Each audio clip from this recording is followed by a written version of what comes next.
Hi, this is Ray Higdon, and today I'm going to share with you why residual income.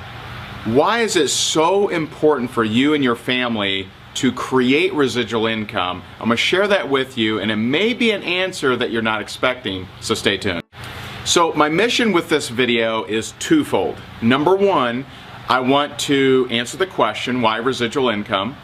And number two, I want to arm you with a way to tell others about this, okay? Because I've seen a lot of people, they struggle with explaining why other people should do either network marketing or home-based business or something that creates residual income. And this video will absolutely help you with that. So feel free to share this video with anyone that you feel could benefit.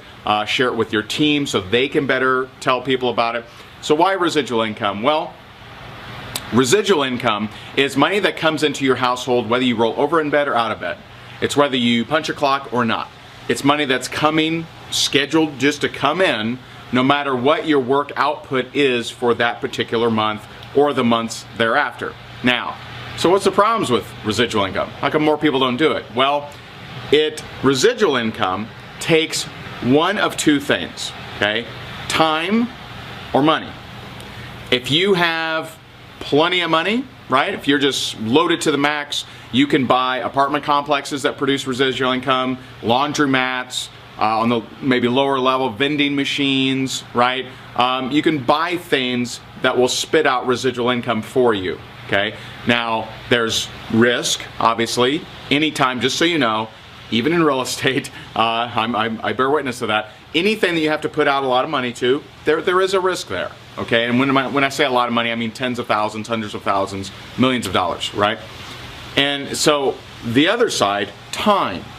Now, time is something that most people don't have enough of, but they have some. Now, here's my thing. There's one of the reasons that I love network marketing is it's the lowest risk, lowest overhead way for you to build a residual income. It just is. That's a fact. I don't think there's an argument to that, okay? So it's the lowest risk, lowest overhead, least scrutinizing way for you to build residual income. You could come in, whether you have a high school degree, college degree, whether you have anything, right, with a couple $100, and you could create a business, have a business for probably $100 or a couple $100 a month, and create a residual income that's unstoppable, that is unlimited, right? So the reason you want residual income is so you can have freedom. Without residual income, there is no freedom. There's just not freedom. Now, maybe you love your job, okay? I'm not suggesting to you that you have to give that up to build residual income, but if you love your job, stay there, but let's add some residual income, right? Let's add a little bit more money. See, everyone wants that, right? Why not? Why not do that? Now, here's the flip side, and this is going to get into helping you with being able to talk to other people about residual income. If you want nice things, and unless you're a trust fund baby, unless you're someone that just got a big inheritance, if you want nice things, you are going to work hard. You're going to. I worked really, really hard at a county government. I worked really, really hard at a general nutrition center back in the day. I was a store manager of a GNC. I worked really, really hard at an insurance company. None of them created residual income for me, but I worked hard, right? If you want nice things, you're going to have to work hard. So when someone tells you that they don't want to do network marketing or they don't have an interest in residual income or whatever, understand if they want nice things, they're going to have to work hard. But let's vision that out. If you work really, really hard at your job and you reach the top rank of CEO or boss, manager, whatever it is, supervisor in your world, will that create freedom for you? Or will it create more of the same job? When you stop showing up to that work, will they continue to pay you? Or does that go away? And so a job, in almost every case, is temporary money. It's a temporary solution to a permanent problem. You see, the permanent problem is that you want nice things and you want freedom in your life. That's a permanent thing. A job or anything that does not produce a residual income or even the potential of residual income is a temporary solution to that permanent issue. So No matter what you're doing, whether you love your job, whether you hate your job, doesn't matter. If you want nice things, you're going to work hard. If you know you're going to work hard, why not work hard at something that'll pay you the rest of your life?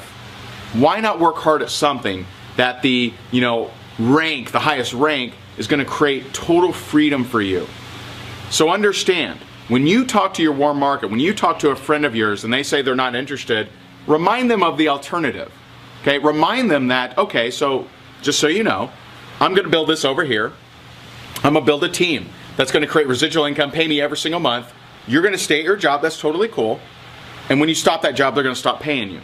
Just understand, both of us will be working hard, but over here, I have the promise, I have the potential, I have the possibility of being rich, of being wealthy, of having freedom, of being able to travel the world. Over here, promise, hope, fortunes, wealth, riches. Over here, job. Over here, temporary. Over here, stops when you stop. Understand, when someone decides whether or not they want to do network marketing or whether or not they want to create residual income, they're going to work hard anyway. Why not work hard at something that can fulfill your dreams? Hello and welcome to this online training. Over the next several minutes, it'll be my pleasure to teach you about the power of residual income. Unfortunately, today, Americans are obsessed with get-rich-quick schemes, and that's what's led the economy to where it's at today. But Americans don't spend enough time educating themselves on what the financial factors are that create the wealthy, the uber wealthy, the people that have time and money. And residual income is the key to that. See, most Americans don't even know, over 2/3 of them don't even know what compound interest even is.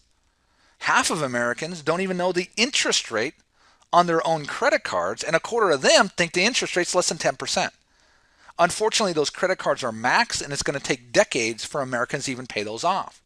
So becoming financially literate is the first essential step in pursuing smart ways to make money.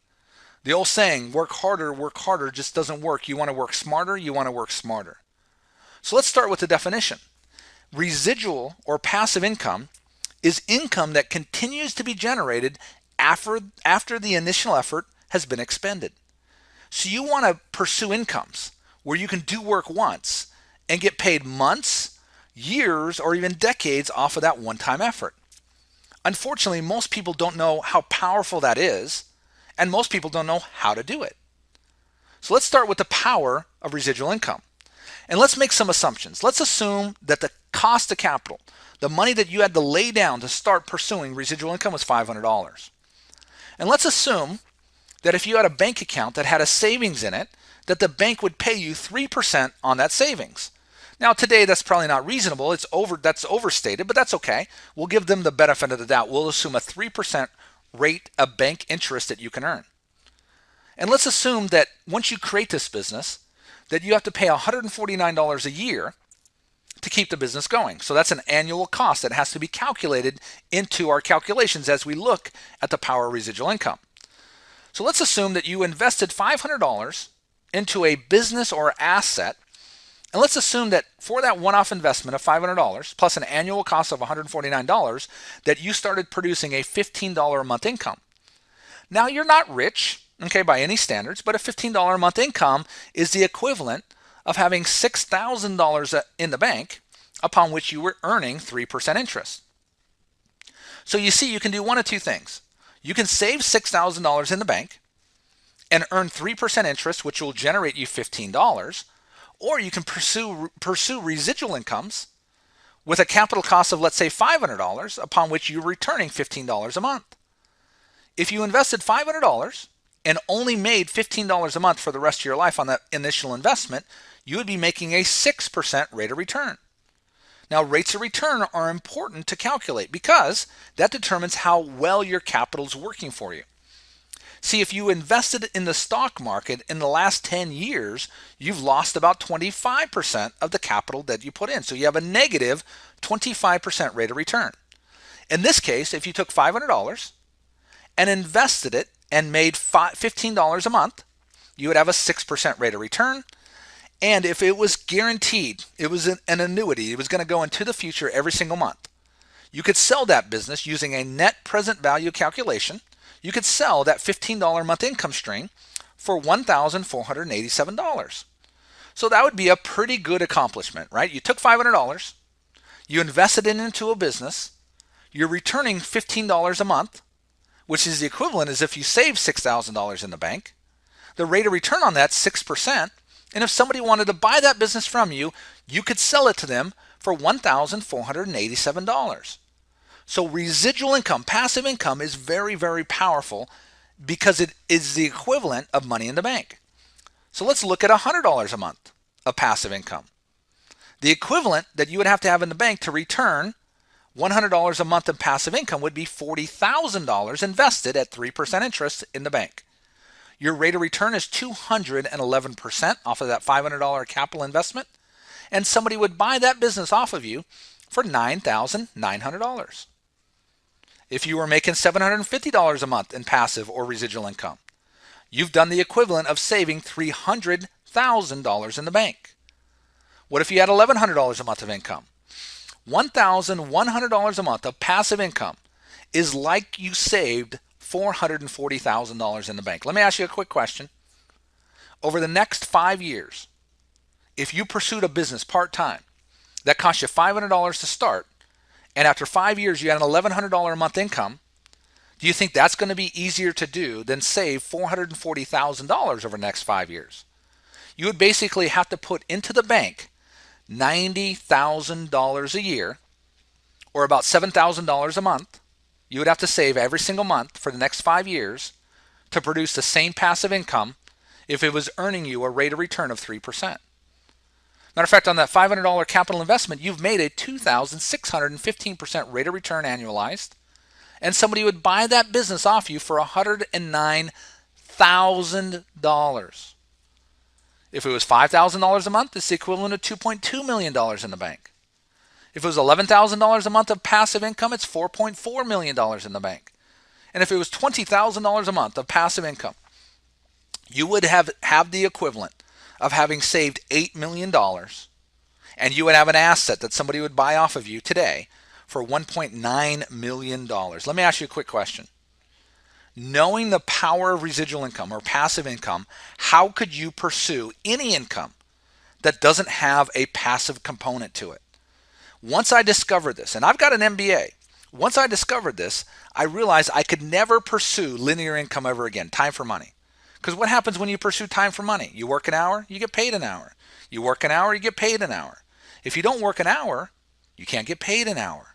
With residual income or passive income, you can do work once and get paid months, years, or even decades off of that one-time effort, and that is the equivalent of having saved money in the bank.